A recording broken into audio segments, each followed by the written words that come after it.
Tomorrow, I understand you're running a workshop on social media. I understand that's sort of, to me, that seems to be one of the most neglected areas of the whole sort of cyber threat when risk managers and businesses look at the issues around cyber. Social media is often the one that's perhaps most overlooked. Can you sort of explain a little bit about the kind of things you'll be discussing at the workshop?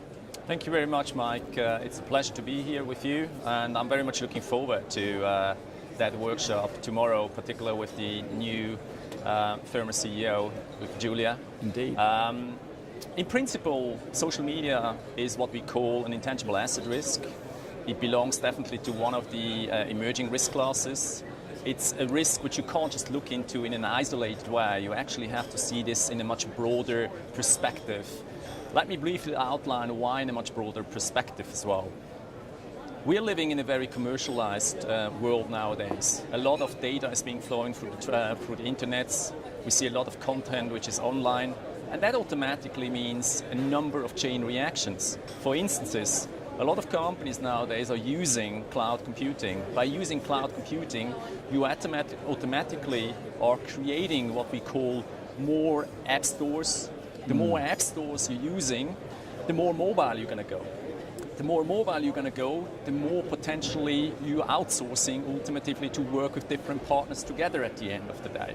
So when people talk about social media risks or cyber risks, or what we call them intangible asset risks, you really need to look into the interchanges into each other, because if you make one decision on cloud, it impacts what you do on obviously on the app side, and it will impact automatically what you do on the malware side, for instances, or what you do on data breaches at the end of the day. So it's a very challenging approach. So tomorrow, we will talk primarily about what risks are out there at the end of the day, but also what are the opportunities outside these risks at the end for a company. What can go wrong, what can go right, what needs to be challenged, and what should be looked into from a risk management point of view and from an insurance point of view. And hopefully we'll find some solutions tomorrow too. Well, you talked a little bit there about the interconnectedness of these intangibles, and to me that sort of just implies that, or demonstrates, really, I guess, the huge complexity that faces the risk manager when they're making decisions within a business, and also for the businesses themselves. Do you think that there's enough understanding of how all these relationships work within the connectedness of these intangibles?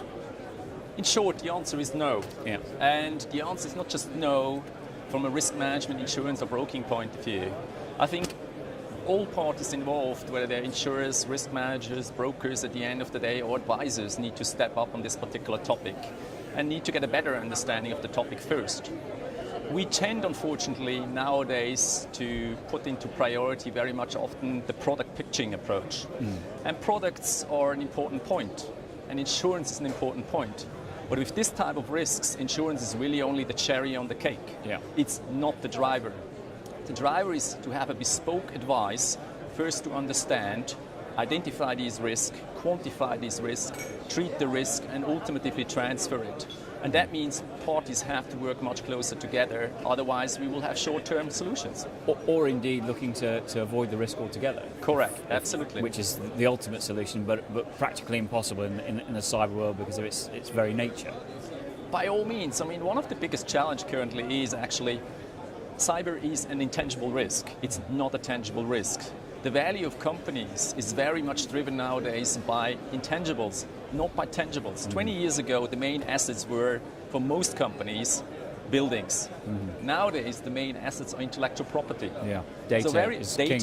Data, content, trade secrets, trademarks.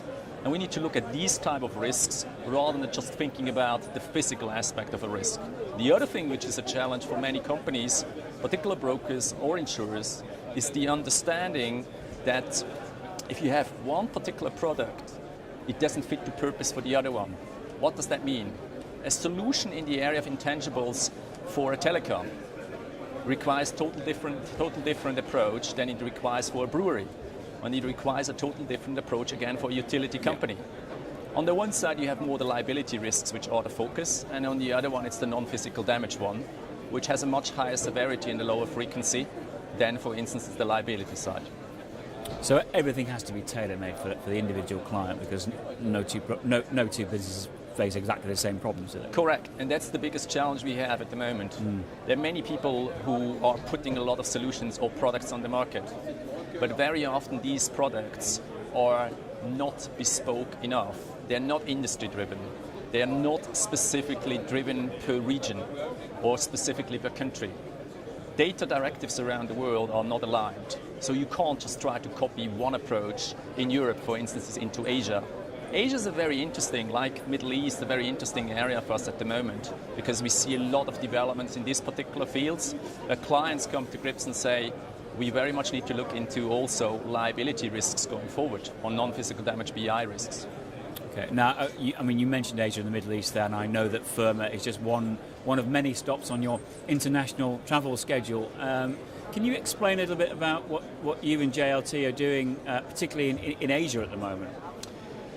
Asia, if I look at it from a broader spectrum, if we talk about the strategy we're driving for what we call intangible asset risk, which obviously also includes the cyber aspects, then we particularly try to harmonize the approaches we take around the world. What does that mean? We develop specific solutions specifically tailored for regions and countries. For instances, we're starting with the approach and the risk landscape, which we see on the liability side clearly differently, for instance, in the Asian countries or Middle Eastern countries than we see in Europe or we see in the US. By doing that, obviously, we're demonstrating to the local companies or the regional companies that very much we care about their specific needs in the region, because their needs related to liabilities are more what we call low frequency, potential high severity.